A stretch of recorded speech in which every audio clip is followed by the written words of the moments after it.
Morning, જય શ્રી કૃષ્ણ, જય જિનેન્દ્ર, જય માતાજી. કેમ છો બધા? બધા મજામાં હશો? અને અમે જો બધું કામ પતાવીને હવે બેસી ગયા, બધા વિડીયો કરી લીધા ને હવે બેઠા છીએ. અને હવે બધાય વિચાર કરે છે કે હાલો હવે કેટલાય દિવસ થઈ ગયા, લગભગ 1 વર્ષ થઈ ગયું હશે અમે ક્યાંય ફરવા નથી ગયા. તો બધા કે હાલો હવે ફરવા જઈએ. ત્યાં મનીષાને ટ્યુશન હોય, 10મા 12મા વાળાની પાછી એક્ઝામ આવે તો જવાતું જ નથી. તોય તે મેં કીધું ગમે એમ કરીને આપણે 2 કે 3 દિવસ તો બધા જઈએ જ. તે હવે બધા જોવે નક્કી કરે છે કે ક્યાં જવું એમ. કોક કે ઉજ્જૈન જવું, મેં કીધું મારે તો કેરાલા જવું છે. તો કેરાલા જાય તો બહુ દિવસ થઈ જાય, 10 દિવસ થઈ જાય. તો પછી હું કરું હવે એ વિચાર કરીએ કે ક્યાં જવું. અને બીજું એમ વિચારીએ કે કેરેલા જઈએ ને તો પાછો ખર્ચો એટલો બધો થઈ જાય. હવે ઉર્વી પાછી એમ કીધું કે આપણે એક કામ કરીએ, નજીકમાં ઉજ્જૈન જઈ આવીએ. તો મેં તો એમ જ કીધું હાવ નજીકમાં નજીક, ભાવનગર ને હાવ નજીક અહીંયા જ તે આપણે શું કહેવાય સોમનાથમાં જતા ગીર આવે તો બરોબર, આપણે ગીર જઈ આવીએ ને સોમનાથ જઈ આવે એમ, સાવ નજીક, સારું સસ્તું, મજા આવે એવું એમ. એટલે ગીરના જંગલમાંય મજા આવે, પ્રાણીઓ જોવાઈ જાય અને ગીરમાં રહેવાની મજા આવે. અત્યારે થોડુંક ઠંડીનો વાતાવરણ હજી છે તો ત્યાં શું છે કે સાંજે ઓલું કેમ્પ ફાયર ને એ બધું કરે, લાકડા ને એ બધું કરે ને તાપણી ને એવું બધું, એમાંય મજા આવે. પાછું ત્યાં હમણાં મેં એવું સાંભળ્યું કે ગીરના લોકોનું ઓલું કરે છે એમ, ત્યાં ઓલું હોય ને, હા નૃત્ય જેવું કઈક હોય ને, સાંસ્કૃતિક બધું આખો કાર્યક્રમ એવું બધું ત્યાં કરે છે. તો એમાંય મજા આવે એમ. હમણાં જ મેં મનીષાએ એક જગ્યાએથી જોયો, એ વિડીયો જોયો અને બધું એવું જોયું એમ. તો ત્યાં એમાં એ વસ્તુ છે. તો હવે જોઈએ છીએ ક્યાં જવું, કેમ કરવું, કે પછી ક્યાંય જવું જ નહીં. તમારે કોઈ ધ્યાનમાં એવું કઈ હોય નવી જગ્યા? આમ હું છે કે ઉજ્જૈન જઈ આવ્યા છીએ, કેરેલા નથી ગયા પણ એ થોડુંક આઘું પડે, ખર્ચોય વધે, દિવસોય વધી જ જાય અને એ છે. તો અમે તો વિચારવાનું બહુ થાય, પણ નજીકમાં કોઈ એવી જગ્યા હોય ને તો મને કહેજો. બાકી અમે આવી રીતના વિચારીએ છીએ, પણ હવે કોને ખબર ક્યારે થાય અને ક્યાં જવાય એ કઈ ખબર છે નહીં.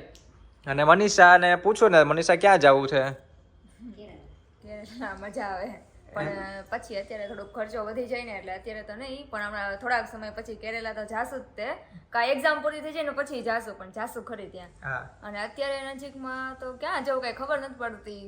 બધું જોયેલું છે એટલે ખબર નથી પડતી કે ક્યાં જવું. બધી વસ્તુ ફરેલા છીએ, આબુ અંબાજી બધું ફરેલું છે. પછી અહીંયા સોમનાથ, દ્વારકા, ગીર બધે જઈ આવ્યા છે. ગીરમાં જે કીધું ઈ ઓલું શું કીધું તમે, ઓલું સાંસ્કૃતિક કાર્યક્રમ બધો કેમ્પ ફાયર ઓલું કરે તાપણી ને બધું ને એ બધું નથી જોયું. ઈ કદાચ એવું લાગે ને તો ઈ જોશે, જોઈએ ક્યાં જવું છે. આજે એક ભાઈ છે ને એ આવું આપી ગયા છે. એમાં શું છે લાઈ તો બતાવી તો. એમાં બધાને એક આવું પેકેટ છે, આખું બોક્સ છે. એમાં હંચો, પેન્સિલ, ઇરેઝર, હા બધી વસ્તુ છે. છોકરીઓને ગુલાબી, છોકરાઓને સ્પાઈડરમેન છે, છોકરીઓને આવું છે ટીંગલી વાળું, છોકરાઓને સ્પાઈડરમેન વાળું, બધાને આપી ગયા છે. હા અસ્મિતાનું જો, અસ્મિતાનું સૌથી નાની. અરે વાહ, જો બધા પાસે સ્પાઈડરમેન ને એ બધું. ભાઈ બધાને મજા આવી ગઈ. અને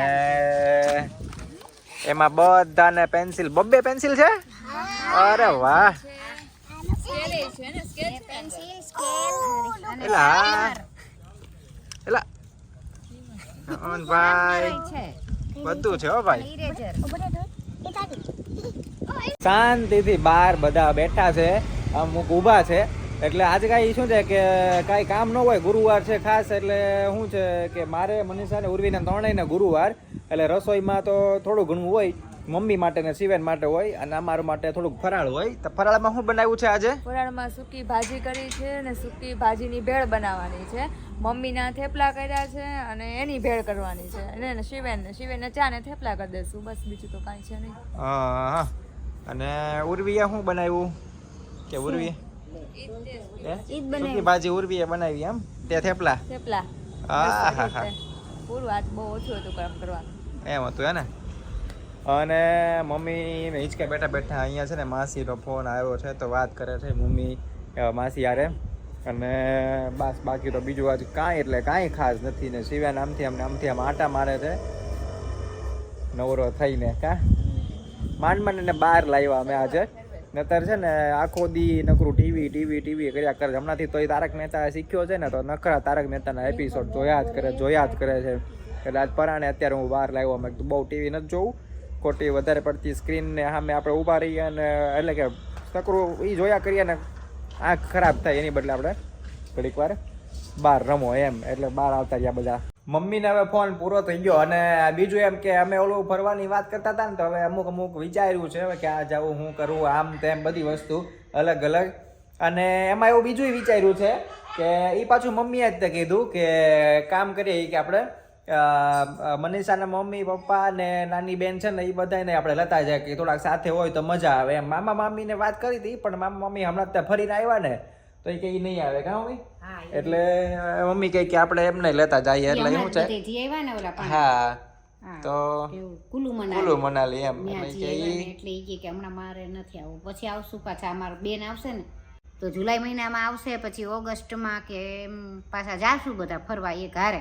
હા ઓગસ્ટમાં અત્યારે આ મનીષાના પપ્પા મમ્મી ને નાની બેન છે એ ત્રણે આવવાના છે. એ લોકો ત્રણેય આવશે. તો એકલા જાવ એની કરતા કોક હારે હોય તો આપણને મજા આવે ને કીધું લઈ લે એમને આવવું હોય તો. હા એમ તો એમના પાછા મનીષાના પપ્પા કોઈ દિવસ આવે નહીં, પણ આ વખતે મેં કીધું છે, મેં કીધું તમારે આવવાનું છે એમ કીધું ને તો વાંધો નહીં એમ કરીને હા પાડી દીધી. અત્યારે એ કોઈ દિવસ આવે નહીં, ખાલી એની મમ્મી ને નાની બેન છે ને એ આવે દર વખતે, એટલે આવી રીતે કીધું છે. મનીષા કે મનીષા શું કહેતી હતી કે બદલાઈ ગયા એમ. હા, કોઈ દિવસ પપ્પા અમે અત્યાર સુધી એટલા બધા મોટા થયા ને એને તો અમે કંઈક જવાનું હોય ને નજીકમાં જવાનું હોય ને તો લઈ જતા, એટલે અમે બહુ જીદ કરતા ને તો ફરવા લઈ જતા. બાકી મારા નાના ઘરેથી અમે આવી રીતના ટ્રીપ કાંઈ વેકેશન હોય ને એટલે અમે દર વેકેશનમાં કંઈક ને કંઈક જતા. દ્વારકા છે, સોમનાથ છે, દીવ છે, તો કોઈ દિવસ પપ્પા કોઈ દિવસ હજી સુધી નથી આવ્યા અમારી યારે. આ પહેલી વાર હવેથી ટૂંકમાં આવે છે, શરૂઆત કરી છે એમ. કચ્છમાં અમે ગયા હતા ત્યારે આવ્યા હતા, અત્યારે આવ્યા છે. બાકી કોઈ દિવસ જમવાય બહાર, કોઈ દિવસ અમે જમવા એની એનિવર્સરી હોય કે એનો બર્થડે હોય ને તો એ પોતે ન આવે, અમે બધા જઈ આવે એના બદલે, પણ એ કોઈ દિવસ કોઈ ન આવે. પણ હમણાંથી ખબર નહીં કેમ આવે છે. મેં હું કહું ને એટલે આવે છે એમ કે હું એમ કહી દઉં ડાયરેક્ટ, હું ફોન કરીને એમ કહી દઉં કે આપણે આ રીતે આવું કંઈક ગોઠવવું છે, ક્યાંક જવાનું. પહેલાં એમ કહું તમારે આવવાનું છે, પછી આપણે ગોઠવીએ એમ, તમે આવતા હોય તો એમ કે સારું તો હાલો વાંધો નહીં એમ. તો નતર મેં કીધું કેન્સલ રાખીએ આપણે, તો નથી જવું. એટલે એવી રીતના કહું ને એટલે એ કે સારું વાંધો નહીં, તો પછી એમ હા પાડી દે. બરાબર, હવે ગોઠવીએ. ઉર્વીને એક રજાનું હવે નક્કી કરીએ છીએ. ઉર્વી એમ કહે છે કે મારા પૈસા કપાઈ જાય એમ. એને બહુ પૈસાનું બહુ. હાલો હવે હમણાં જમવાનો ટાઈમ થઈ જાય આજ તો, પછી ટાઈમ હોય ને તો પાછું ટીવી યુનિટ તો ભલે તેલ ખાલી થઈ ગયું, તેલ લેવા જોયું, પણ એમાં છે ને કઈક 800 ને કેટલા મેં તમને ભાવ કીધો 875 કે 75 કીધો ને, ઈ કદાચ સામે ડીમાર્ટ માં 870 જ રૂપિયા છે કદાચ. એવું હતું, મને બહુ યાદ નથી રહ્યું. 99%. હવે એ જોવા જવું પડે. મને એક પૂછે છે મેં કેટલા કદાચ 870 જેવું ગણતરી આપણે કરી હતી. બિલ ગાડીમાં છે ઓલા? હા ગાડીમાં પડ્યું છે. હા લે અમે તેલ લાવ્યા હતા ને, તો હવે ઓલું અહીંથી ઘરે મંગાવવું હોય ને તો કંઈક 800 ને કંઈક 75 રૂપિયા જેવું થાય છે ને. આમ ગાડીમાં પડ્યું છે, હા ડેકીમાં પડ્યું છે. ઓલા છે ને, ઓલા ડેકીમાં હું થોડાક બિલ રાખી મૂકીએ છીએ અમે. શું કે ક્યાંક જોવું હોય તો કામ આવે એવી રીતે. હવે જોઈએ, હમણાં જમીને પછી કદાચ તેલ લેવા જવાનું થાય. પછી મમ્મીને કોક પૂછે ને તો કહે કે તેલ લેવા ગયા. મમ્મીને કોક પૂછે ને કે ક્યાં ગયા, તો કે તેલ લેવા ગયા.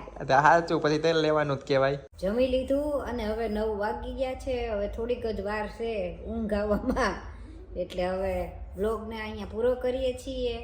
અને વ્લોગ ગમ્યો હોય તો લાઈક કરજો, શેર કરજો, સબસ્ક્રાઇબ કરજો. ગુડ નાઇટ, જય શ્રી કૃષ્ણ, જય જિનેન્દ્ર, જય માતા. ચાલો તો આપણે આજનો વ્લોગ આપણે અહીંયા પૂરો કરીએ. અને હવે ફરવાનું જોઈએ ક્યાં થાય, કેવી રીતે થાય, અને ખબર નહીં, કોને ખબર ક્યારે થાય. જે કાંઈ હશે એ જેટલા પ્રશ્નો છે એ બધા હું તમને કહેતો રહીશ. અને ફરવા જઈશું તો એ પણ વ્લોગ હું તમને બતાવતો રહીશ. બાકી આજનો વ્લોગ આપણે અહીંયા પૂરો કરીએ. તમને ગમ્યો હોય, મજા આવી ગઈ તો લાઈક કરજો, કમેન્ટ કરજો, શેર કરજો, અને સબસ્ક્રાઇબ ન કરો તો સબસ્ક્રાઇબ ખાસ કરી દેજો. ચાલો મળીએ નવા વ્લોગમાં. ત્યાં સુધી બધાને બાય બાય, જય માતાજી, જય શ્રી કૃષ્ણ, જય આવજો, બાય બાય.